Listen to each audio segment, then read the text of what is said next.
Assalamualaikum warahmatullahi wabarakatuh. Di sini saya akan mereview hasil kerja saya, yaitu keselamatan dan kesehatan kerja atau bisa disebut sekarang kesehatan dan keselamatan kerja atau K3.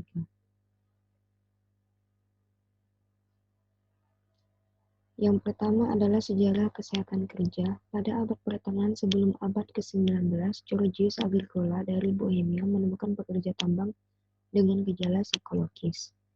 Untuk mencegah penyakit tersebut, dia menganjurkan tentang pentingnya kebersihan udara di lingkungan kerja dan menulis buku Of Things Metallic, Theophartus Bombastus, dan von Paracelsus dari Austria.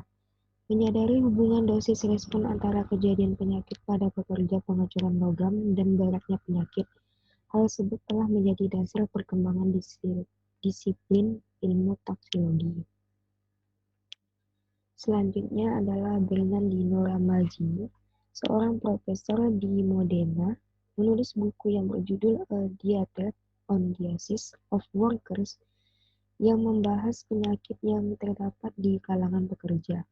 Kepada para dokter, ia menekankan agar selalu bertanya kepada pasien tentang pekerjaan mereka. Dia dikenal sebagai Bapak Kesehatan Kerja karena prestasi dan jasanya dalam pengembangan ilmu pengetahuan kesehatan kerja. Pada zaman revolusi industri, Percival Cott menyatakan penyakit yang berhubungan dengan pekerjaan yaitu kanker skrotum yang banyak ditemukan pada pembersih cerobong asap batu bara. Sekarang diketahui bahwa penyebabnya adalah senyawa PAHS atau polinuklear aromatik hidrokarbon yang terdapat dalam jelaga cerobong. Selanjutnya, batasan sehatnya menjadi tujuan kesehatan kerja, bukan saja sehat secara mental dan sosial sesuai yang didefinisikan WHO pada tahun 1948, tetapi juga sehat secara spiritual sesuai definisi yang disempurnakan WHO pada tahun 1984 dan diamanatkan oleh WHO World Health Assembly tahun 1999. Definisi tentang kesehatan yang tidak jauh berbeda juga tercantum dalam Undang-Undang Nomor 23 Tahun 1992 tentang Kesehatan.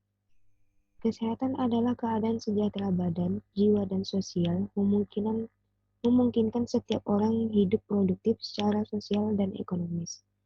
Undang-Undang Nomor 23 Tahun 1992 tentang Kesehatan, Pasal 1 Ayat 1.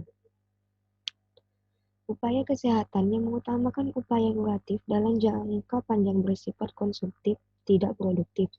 Dari segi ekonomi, upaya investasi pada orang yang tidak atau belum sakit lebih cost efektif daripada terhadap orang sakit. Paradigma sehat yang dicanangkan Departemen Kesehatan Republik Indonesia pada tahun 1998 lebih menekankan upaya promotif preventif daripada upaya kuratif rehabilitatif. Prinsip dan paradigma ini berlaku pula pada upaya kesehatan kerja. Selanjutnya adalah tujuan kesehatan kerja. Yang pertama, melindungi tenaga kerja atas hak dan keselamatannya dalam melakukan pekerjaannya untuk kesejahteraan hidup dan meningkatkan kinerja. Yang kedua, menjamin keselamatan orang lain dan yang berada di tempat kerja. Yang ketiga, sumber produksi dipelihara dan dipergunakan secara aman dan efisien. Menurut Keputusan Menteri Tenaga Kerja Republik Indonesia Nomor Kep 460/1993, tujuan dari keselamatan dan kesehatan kerja adalah mewujudkan masyarakat dan lingkungan kerja yang aman, sehat, dan sejahtera, sehingga tercapai suasana lingkungan kerja yang aman, sehat, dan nyaman dengan keadaan tenaga kerja yang sehat fisik, mental, sosial, dan bebas kecelakaan. Selanjutnya, konsep kesehatan kerja makro. Yang pertama ada kesehatan kerja di tingkat internasional. Sehat merupakan hak asasi manusia, United Nations Declaration of Human Rights, yang dirumuskan pada tahun 1948 di Helsinki menyebutkan bahwa setiap orang mempunyai hak asasi untuk bekerja, bebas memilih pekerjaan dan mendapatkan kondisi pekerjaan yang adil dan membuatnya sejahtera. Pada tahun 1976, dalam United Nations International Covenant on Economic, Social, and Cultural Rights kembali menyatakan perlunya kondisi kerja yang selamat oleh kelompok negara-negara yang terlibat dalam perjanjian ini.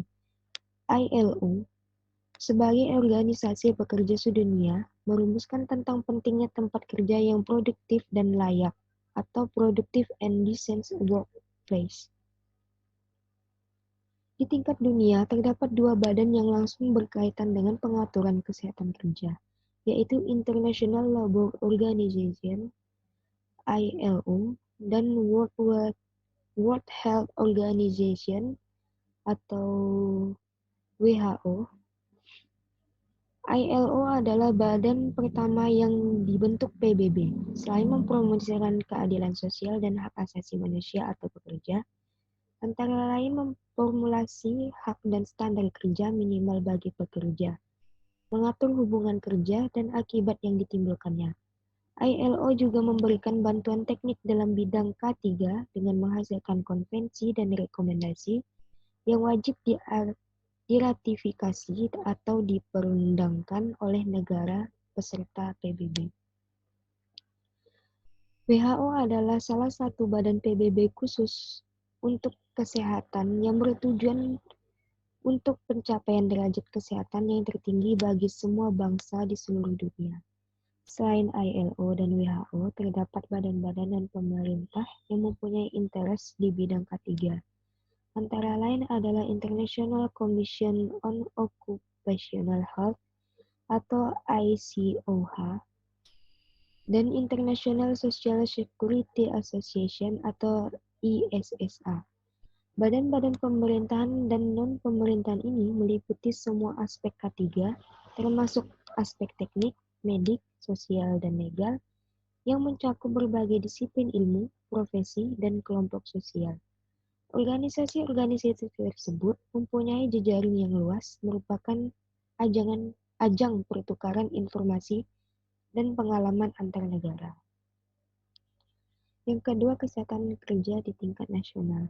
Undang-Undang Dasar 1945 Republik Indonesia Pasal 27 menyebutkan bahwa setiap warga negara berhak mendapatkan pekerjaan dan penghidupan yang layak bagi kemanusiaan.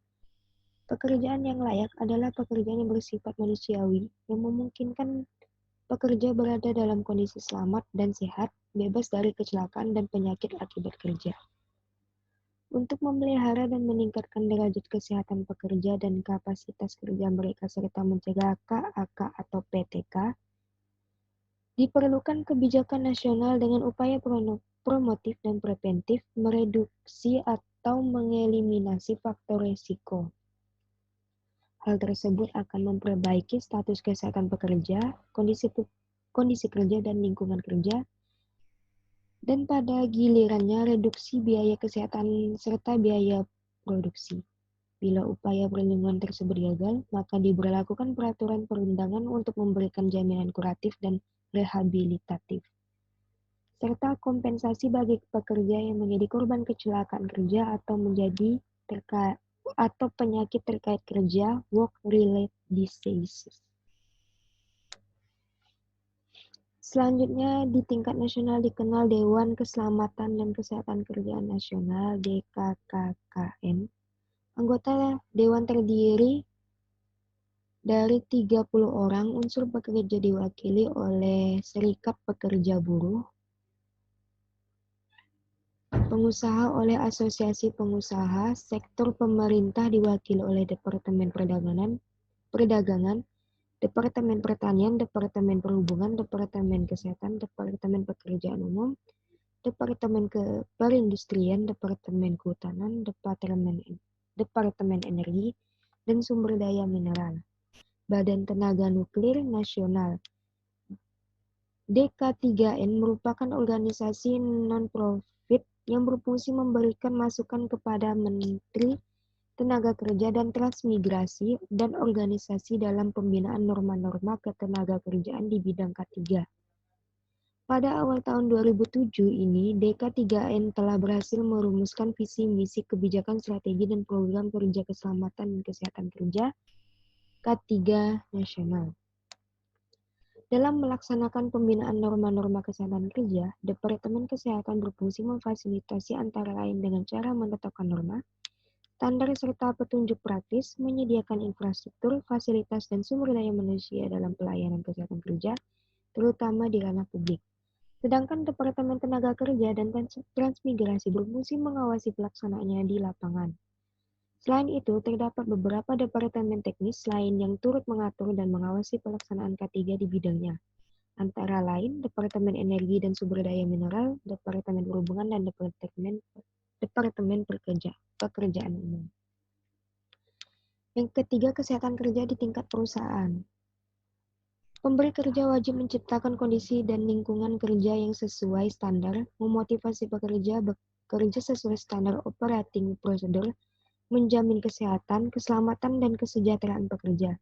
Para pekerja yang diharapkan mengalami kepuasan kerja dan hidup berkualitas dapat bekerja secara produktif dan menghasilkan produk atau jasa yang berkualitas, bernilai, dan menguntungkan. Dengan demikian, perusahaan mampu berkompetisi dan dapat berperan dalam pembangunan nasional secara langgeng dan berkelanjutan. Sebagian pemberi kerja mulai menyadari bahwa masalah K3 secara langsung maupun tidak langsung berpengaruh terhadap biaya operasional perusahaan dan kelangsungan produktivitas sumber daya manusia.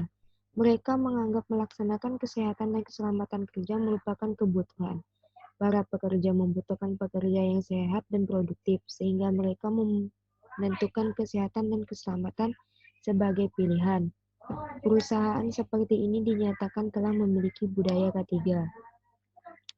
Pada perusahaan formal dengan organisasi manajemen yang baik, kesehatan kerja merupakan organisasi struktural yang berdiri sendiri atau bergabung dengan organisasi keselamatan kerja menjadi bagian kesehatan dan kesehatan kerja Occupational Health and Safety OHS atau bagian keselamatan dan kesehatan kerja Occupational Safety and Health OHS. Bahkan bergabung dengan kesehatan lingkungan menjadi bagian keselamatan, kesehatan dan lingkungan Safety, Health and Environment. Organisasi tersebut biasanya berada dalam pembinaan dan pengawasan Direktur Sumber Daya Manusia atau Direktur Produksi.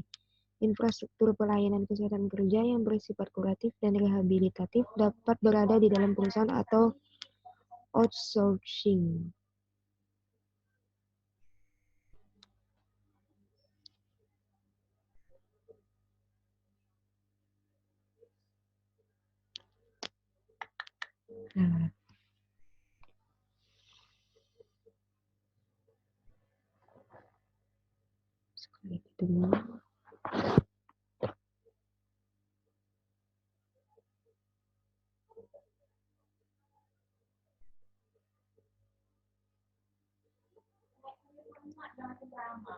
Yang selanjutnya adalah konsep kesehatan kerja mikro. Hazard, risiko, dan sistem kesehatan kerja.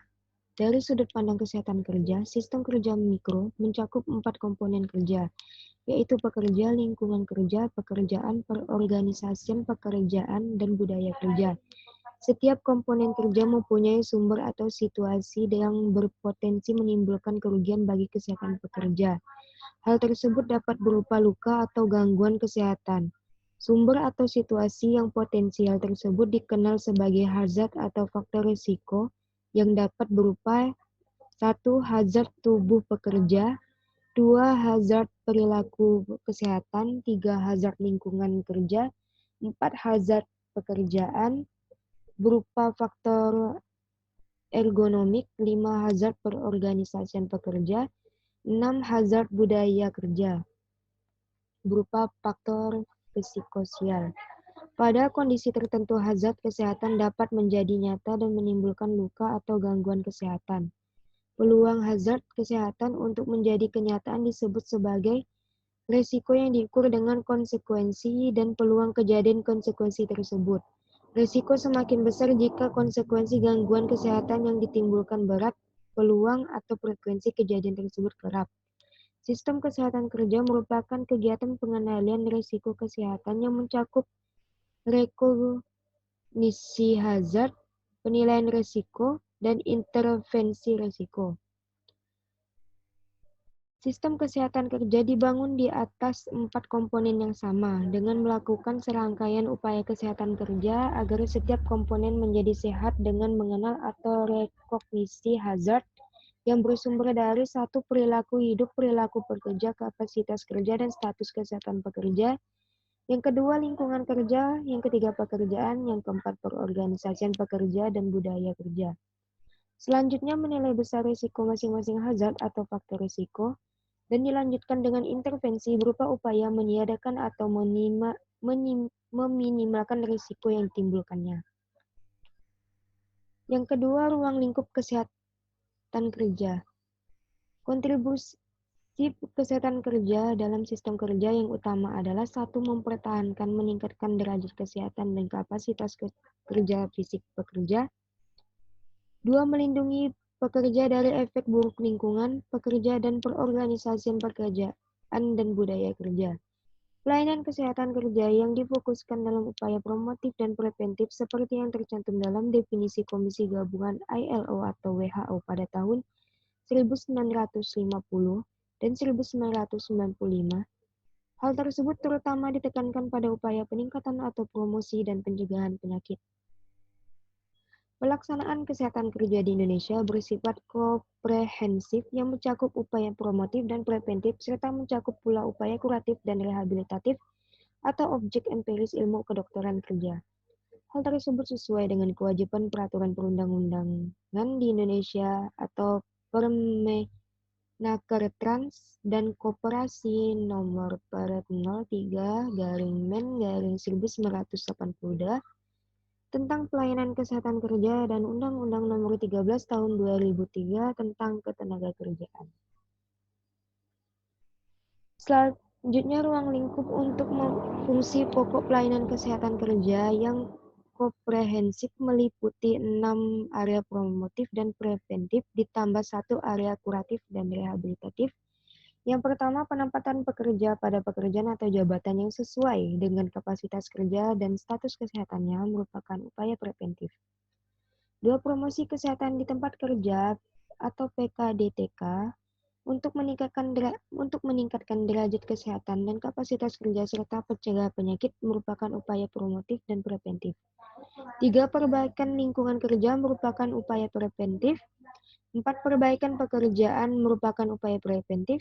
5. Pengembangan perorganisasian pekerja dan budaya kerja merupakan upaya preventif. 6. Surveillance kesehatan pekerja merupakan upaya preventif. Yang terakhir adalah pelayanan klinik merupakan upaya kuratif dan rehabilitatif. Selanjutnya, kesehatan kerja dari perspektif keilmuan. Fokus kajian ilmu kesehatan kerja dari segi keilmuan ontologi atau objek empirik adalah kesehatan pekerja, perilaku kesehatan, dan hazard atau faktor risiko kesehatan di tempat kerja. Kajian kesehatan pekerja meliputi kesehatan fisik dan mental. Selanjutnya, perilaku kesehatan adalah faktor risiko perilaku hidup dan perilaku bekerja yang berpotensi menimbulkan risiko penyakit degeneratif dan atau penyakit akibat kerja (PAK) atau penyakit terkait kerja (PTK) pada populasi pekerja. Sedangkan risiko kesehatan di tempat kerja dapat bersumber dari lingkungan, pekerjaan perorganisasian, pekerjaan dan budaya kerja. Epistemologi atau metode pokok yang digunakan adalah melakukan proses perbaikan berkelanjutan dengan pengenalan, analisis, pengendalian, dan evaluasi faktor risiko, penyakit degeneratif, dan PAK atau PTK termasuk gangguan trauma kumulatif. Aksiologi atau manfaatnya adalah pencegahan kerugian akibat penyakit degeneratif dan PAK atau PTK sehingga meningkatkan derajat kesehatan dan kapasitas kerja. Yang selanjutnya, kesehatan kerja dalam praktik. Di Indonesia, praktik kesehatan kerja mulai berjalan secara lebih terarah pada beberapa perusahaan besar sejak Undang-Undang Nomor 1 Tahun 1970 tentang keselamatan kerja diberlakukan. Sebagian besar pekerja UMKM di sektor formal dan informal atau informal tidak terakses kesehatan kerja. Pelaksanaan di perusahaan formal sangat bervariasi mencakup sangat sederhana berupa P3K untuk menangani pekerja yang mengalami kecelakaan kerja atau penyakit akut. Dengan demikian, hanya melaksanakan upaya kuratif dan rehabilitatif, terutama di perusahaan besar. Upaya komprehensif mencakup promotif, preventif, kuratif, dan rehabilitatif sesuai dengan dipersyaratkan oleh Peraturan Menteri Tenaga Kerja dan Transmigrasi RI nomor 303 garing 1982 pasal 2 diusulkan oleh ICOH tahun 2005. Sebagian kecil mulai mengoutsource upaya kuratif dan rehabilitatif dan fokus menjalankan fungsi promosi dan prevensi sesuai yang dirumuskan oleh Komisi Gabungan ILO dan WHO pada 1995.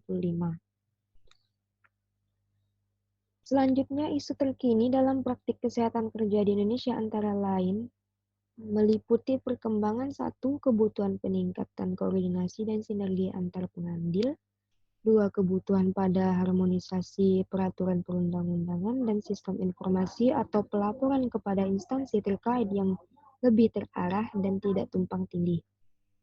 Yang ketiga, kebutuhan dukungan pemerintah dalam penegakan kewajiban dan penegakan hukum law enforcement, serta dukungan sumber daya manusia dan fasilitas atau capacity building dalam pelaksanaan kesehatan kerja di dunia usaha dan dunia kerja. Keempat, kebutuhan standar kompetensi profesi kesehatan kerja untuk menjamin mutu pelayanan. Kelima, konsep dosis pajanan. Praktisi membutuhkan nilai ambang batas pajanan toksikan, atau substansi lainnya yang berada di lingkungan kerja agar dia tidak terkena dampak kesehatan. Rekognisi hubungan antara tugas. Yang terakhir, rekognisi hubungan antara tugas atau pekerjaan tertentu dengan status kesehatan atau penyakit. Selanjutnya, profesi kesehatan kerja. Kesehatan kerja bersifat multidisiplin. Pelaksanaan upaya kesehatan kerja yang berbasis komunitas memerlukan koordinasi serta kerjasama antar profesi dari berbagai disiplin ilmu, antara lain dokter, engineer, industrial hygienist, ahli ergonomi, safety engineer atau ahli keselamatan kerja, ahli faal, kimia, fisika, kesehatan masyarakat, sosiologi, psikologi, pendidikan, hukum, dan manajemen. Hal tersebut berbeda dengan kedokteran kerja atau occupational medicine yang merupakan bagian dari ilmu kedokteran dan berbasis klinik yang hanya dikerjakan oleh dokter dan para medis. Kesehatan kerja adalah ilmu multidisiplin yang memerlukan koordinasi dan kerjasama berbagai profesi. Selanjutnya, upaya proteksi, pencegahan dan promosi perilaku hidup sehat dan bekerja yang dilakukan terhadap pekerja bertujuan agar pekerja tidak terkena penyakit umum dan PAK, PTK. Hal tersebut merupakan bagian penting dari tanggung jawab profesi kesehatan kerja yang terlibat secara langsung atau tidak langsung berasal dari berbagai latar belakang dengan pembagian tugas antara lain meliputi 1. Upaya pencegahan penyakit dengan penempatan pekerja, surveillance medis, diagnosis dini, terapi segera, rehabilitasi, dan kompensasi. 2. Untuk mencegah kejadian PAK atau PTK dilakukan perbaikan lingkungan, pekerjaan, perorganisasian pekerja, dan budaya kerja oleh higienis, ergonomis, psikologis industri, dan profesi manajemen sumber daya manusia. Yang terakhir, promosi perilaku dan bekerja sehat dilakukan oleh tim yang terdiri dari dokter, psikolog, safety engineer, dan perawat atau fasilitator, personalia atau motivator, wakil manajemen atau penentu kebijakan, wakil serikat pekerja atau first educator, dan trainers yang terlatih atau eksekutor. Selanjutnya, etika kesehatan kerja. Pelaksanaan upaya kesehatan kerja dengan subjek manusia tersebut memerlukan etika. Karena ada unsur HAM atau hak asasi manusia yang harus dihormati dan dijaga. Etika kesehatan kerja tidak persis sama dengan etika kedokteran, karena satu tanggung jawab profesi kesehatan kerja yang kompleks terhadap pekerja, pemberi kerja, lembaga terkait kesehatan masyarakat, kesejahteraan sosial, dan hukum. Yang kedua, profesi kesehatan kerja terdiri dari banyak individu yang berasal dari berbagai disiplin ilmu. Yang ketiga, pendekatan multidisiplin dengan latar belakang yang bervariasi. Di Indonesia, kode etik yang terkait dengan kesehatan kerja tersebut disusun oleh beberapa organisasi profesi, antara lain yang pertama, Kode Etik Dokter Kesehatan Kerja disusun IDKI tahun 1959, dan yang kedua, Kode Etik Spesialis Kedokteran Okupasi disusun oleh Perdoki tahun 2004. Di tingkat internasional, Kode Etik pertama profesi kesehatan kerja dipublikasikan oleh ICOH pada tahun 1952 dan direvisi pada tahun 2002. Kode etik ini relevan bagi profesional yang bertugas di perusahaan, sektor swasta atau umum berkaitan dengan K3, hijab, dan lingkungan kerja. Kode etik tersebut juga berlaku bagi individu atau organisasi pelayanan K3 terhadap pelanggan dan dalam pelayanan kesehatan masyarakat atau komersial.